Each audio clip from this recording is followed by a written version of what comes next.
Hola, ¿cómo están? Bienvenidos a una nueva visión semanal de los mercados nacionales, en donde estaremos hablando del comportamiento del dólar, cobre y bolsa chilena, el comportamiento de los multifondos, qué podemos esperar a partir del último IPOM del Banco Central de Chile, que siempre nos detenemos a mirar las presentaciones que hacen los consejeros del Banco Central, así que miraremos qué es lo que pasó en este último informe y, por supuesto, preguntas y respuestas. Pero antes, tenemos un nuevo curso con ya un amigo de la casa, Mauricio González, que ya tiene otro curso de impuestos para inversionistas, en este caso impuestos desde cero, a un precio realmente ridículo, muy barato, 22.900 pesos, para entender cómo funcionan los impuestos y entender un poquito cómo lidiar con este mundo de los impuestos que es tan complejo, es tan difícil de conocer. Así que el link está en la descripción, invitadísimos a que compren el curso Impuestos desde cero. La última semana el IPSA cayó un 3,4%, una fuerte caída el día viernes, en línea con lo que fue también la caída del S&P 500, que cayó un 4,5% a lo largo de la semana. Y como lo dijimos en la visión internacional de los mercados, muchas noticias que dan cuenta de esta desaceleración y principalmente el impacto que está teniendo ya en el empleo. Así que muy atentos a las noticias que sigan apareciendo, a toda esta serie de situaciones que se van dando en un contexto de mayores dificultades económicas de cara al futuro, al parecer a nivel global y especialmente en Estados Unidos. El dólar sube con mucha fuerza, se desacopla de otros instrumentos, en particular de la caída del dólar index y la leve caída del dólar en Brasil, y esto se debe a toda la información que conocimos en Chile. Muchas noticias, bajan la tasa de interés del Banco Central, IPOM y también inflación. Y como decía, el dólar index cayó un 0,5% asociado también a estas noticias que se conocieron en Estados Unidos. Mientras el cobre también cae un 3,5% en línea con el desempeño de las principales bolsas del mundo. Esta última semana el Banco Central bajó la tasa en 25 puntos base como se esperaba y queda en el 5,5%. Todavía está bastante más alta de la tasa neutral, que lo dijo también esta semana el Banco Central. Esa tasa neutral está más cercana al 4%, así que todavía le quedaría mucho espacio al Banco Central para bajar las tasas. Ahora, lo está haciendo de manera muy prudente, muy de a poquito, porque la inflación todavía sigue alta y esa siempre es la preocupación del Banco Central. De hecho, la inflación del mes de agosto fue un 0,3% y la inflación de los últimos 12 meses fue de un 4,7%, lo cual es bastante más alta que el objetivo del Banco Central en torno al 3%. ¿Por qué está ocurriendo esto? Por muchas cosas que explicó en el IPOM, por muchas cosas que ha venido comentando en el último tiempo, principalmente aumento en los costos de la luz, de la electricidad y efectos de segunda vuelta, que también eso termina impactando en una inflación más persistente por más tiempo en la economía chilena. En todo este contexto, el dólar se recuperó con fuerza y esto es atribuible a que el diferencial de tasas entre Chile y Estados Unidos prácticamente se cierra. Eso va a ser algo momentáneo, puntual, porque sabemos que la próxima semana la Reserva Federal de Estados Unidos va a bajar las tasas y debería seguir bajando las tasas en lo que resta del año. Por lo tanto, el Banco Central de Chile tiene margen para bajar tasas y va a depender, creo, de lo que haga la Reserva Federal de Estados Unidos. Han dicho que no les importa lo que haga la Reserva Federal de Estados Unidos, pero bueno, sabemos que no es así. Sabemos que es súper importante lo que haga la Reserva Federal de Estados Unidos. Y claro, en este último periodo, Chile ha andado un poquito solo en esto de subir tasas y bajar tasas. Es verdad, pero evidentemente ya entrando en una situación más normal, el Banco Central mira lo que hace la Reserva Federal. El dólar, por lo tanto, está en la parte alta de este rango. Por arriba tenemos los 9.55, 9.60, que es la zona de resistencia mayor, y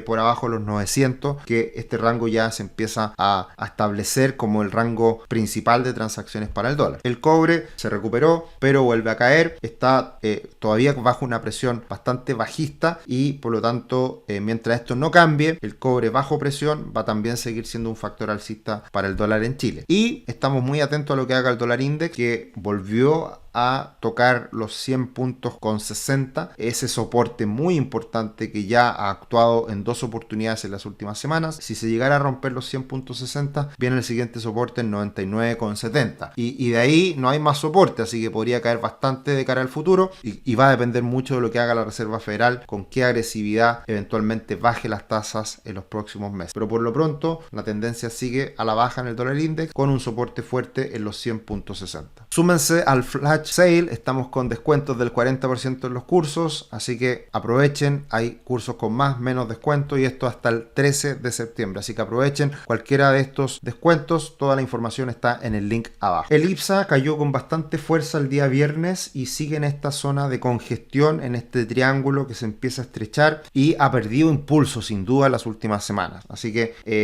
ha perdido atractivo evidentemente varias acciones, no hay grandes novedades en cuanto a resultados. volatilidades, así que la verdad que todo va a depender mucho del escenario externo de lo que termine ocurriendo en la bolsa chilena. Si hay un mejor escenario externo, si los mercados emergentes se recuperan, evidentemente eso va a beneficiar a la bolsa chilena, pero por lo pronto no se ve esa situación, así que está perdiendo fuerza la bolsa de Chile y eso evidentemente puede llevarlo al siguiente soporte que está en esta directriz alcista o incluso más abajito, que lo fueron los mínimos de la caída del gran crash en la bolsa de Japón. Por lo tanto, en una semana bajista para la bolsa chilena, prácticamente todo cae. Sokimich más de un 7%, es el gran lastre de la bolsa chilena. Ripley cae con mucha fuerza, venía muy bien este año y cae fuerte un 7% esta última semana. Vapores, CAP, todas empresas bastante internacionalizadas que les afecta mucho el contexto a nivel global, así que todas caen con bastante fuerza. Lo único que se salva es Entel, subiendo un poquito más de un 2%, e ILC, que sube un 0,66%. Pero en general, todo bastante negativo. También el ETF de Chile corrigiendo, volviendo a la parte inferior de este amplio, largo rango lateral, así que no cambia mucho la situación tampoco en la bolsa de Chile, pero en dólares, que se vuelve a acercar a los mínimos, y esto está muy en línea con la bolsa de Brasil, que también ha estado en los últimos días bastante alicaída. Así que ahí está el desempeño parecido de Chile con Brasil, que siempre lo comparamos porque es importante tener ese contexto internacional. En cuanto a los multifondos, anduvieron muy bien la última semana, pero debería verse un deterioro en el inicio de esta por la situación de los mercados jueves-viernes, que fue bastante mala y por lo tanto debería impactar a los fondos más arriesgados. De todas formas, los fondos más conservadores siguen en buen pie, siguen recuperándose por la baja de tasas que sigue beneficiando a estos bonos de largo plazo. Así que por eso es que el multifondo E se ha recuperado con mucha fuerza y si se dan cuenta, prácticamente en el año todos tienen casi ya la misma rentabilidad. Cerca del 8% multifondo C y E y ya cerca de un 10% multifondo A, aunque creo que va a caer en los primeros días de esta semana con el valor cuota de los últimos días de la semana pasada. Y respecto a qué podemos esperar, nos detenemos unos minutitos para hablar del IPOM, y el IPOM la verdad que no nos entrega señales muy positivas. Ha sido un panorama bastante desalentador lo que ha venido mostrando el Banco Central en sus últimos IPOM, y siempre para mí es muy importante lo que diga el Banco Central, una entidad absolutamente independiente, técnica y que dice lo que tiene que decir sin pero en la lengua y mirando la evidencia,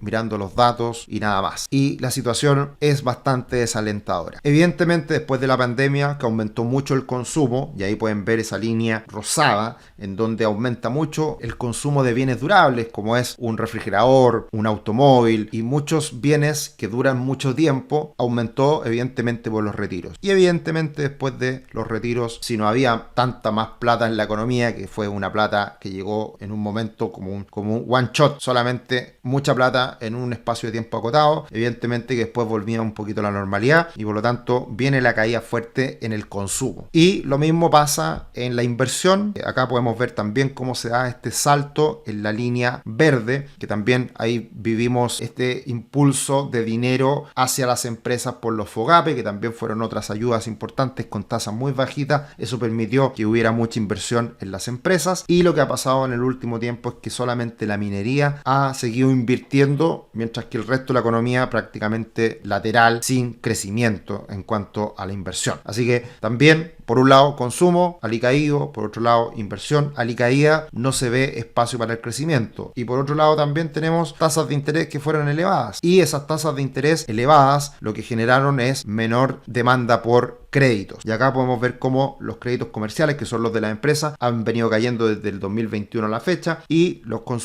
créditos de consumo para personas, que es la línea azul, también han venido cayendo desde el 2020, un poquito antes, porque ahí fue la pandemia y por lo tanto ahí hubo mucha liquidez y las personas, más que necesitar deuda, pagaron deuda, y después ha quedado prácticamente lateral también por mucho tiempo. Entonces no tenemos consumo, no tenemos inversión y tampoco hay mucho interés por crédito porque las tasas están altas. Entonces la verdad que evidentemente que no es ninguna sorpresa que la economía esté débil, y por ese motivo es que la predicción para este año es que crezcamos probablemente en torno a un 2,5%, lo cual es bastante mejor que lo que venía mostrándose en la economía el año pasado. Pero el gran problema es de cara al futuro. No se cambian las proyecciones de crecimiento para el 2025, no se cambian para el 2026, y el gran problema es nuestro PIB tendencial. Esto lo hemos hablado en otras ocasiones y esta es la gran piedra en el zapato de Chile. De esto se debería estar hablando todos los días en todos los medios de prensa. Acá tengo que mantener la cordura, pero se habla tanta tontera desde el mundo político, y acá es donde está el problema. ¿Cómo hacemos que este PIB tendencial aumente y no sea un despreciable 1,8%. Crecer al 1,8% nos mantiene estancados por mucho tiempo y eso se manifiesta en menor emprendimiento, mayores tasas de desempleo, menos pega en definitiva, desempleo informal en aumento, que es lo que hemos visto, y por lo tanto esto nos lleva al estancamiento. Y este es el gran problema de Chile. Y por lo tanto, tanto la derecha, la izquierda, los políticos en general, tienen que pensar en el largo plazo en cómo hacemos crecer este PIB tendencial. Y para eso no hay que poner más trabas, no hay que poner más regulación, hay que desregular, hay que alivianar la carga para que la inversión sea posible. Y eso no se habla. ¿Por qué? Porque no es algo bien visto. Porque lo que más le gusta probablemente a la gente es que se pongan más trabas, que se castigue al empresario, al emprendedor, y finalmente eso nos lleva a situaciones como la que estamos viviendo durante tanto tiempo y que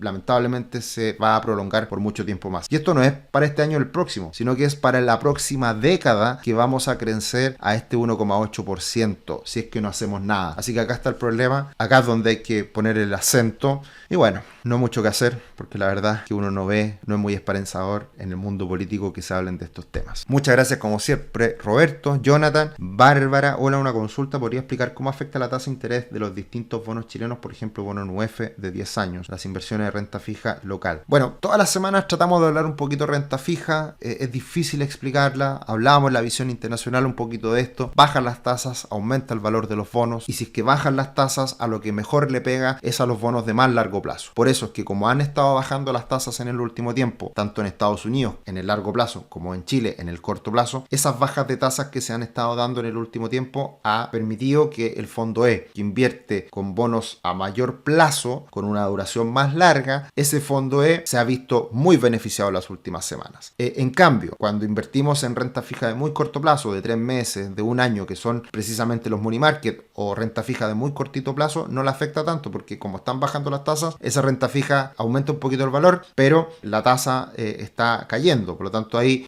se ve el impacto de la disminución en la TPM. Pero en lo que son los bonos de largo plazo, bajas de tasa lo que hace es hacer subir el valor de esos bonos y por lo tanto se ve una mejora en ese mundo de la renta fija. Sigrifeo, gracias por el informe respecto al crecimiento. ¿Dónde se puede obtener un indicador de las inversiones? Toda esa información la tiene el Banco Central, también la tiene la DIPRES en algunos casos, también Cochilco. Hay varias entidades que entregan la información sobre las inversiones esperadas de cara al futuro. Cristian, hola, consulta, ¿por qué los multifondos de la AFP rentan entre el 8 y el 6 nominal, que parece muy poco si se compara con la rentabilidad de otros índices como el S&P 500? Exactamente, Cristian, renta menos que el S&P 500 porque el S&P 500 no es una buena comparación para los multifondos, y hay que entender que el multifondo A invierte hasta un 80% en renta variable y un 20% en renta fija. Por lo tanto, primero, no es solamente renta variable, y segundo, es renta variable global. Un mejor indicador para ver cómo se compone o sea, qué indicador sigue el fondo A es el ACWI, el All Country World Index, un indicador de acciones a nivel global, no el S&P 500, así que ahí hay que tener cuidado con la comparación. Así que eso es principalmente el factor que influye en esos menores retornos de este año. Interesante y preocupante el tema del empleo. Recientemente el INE publicó que el 50% de la población está ganando 580.000 pesos o menos. Eso ha sido histórico, Luis, no es nada nuevo, es algo que a mucha gente le sorprende, pero esa es la realidad de Chile. En Chile se gana poca plata, la gente, eso es el promedio del INE, que eso muestra también empleo informal. Empleo formal, que es que mide todos los que cotizan en AFP, anda ese promedio en torno a 700,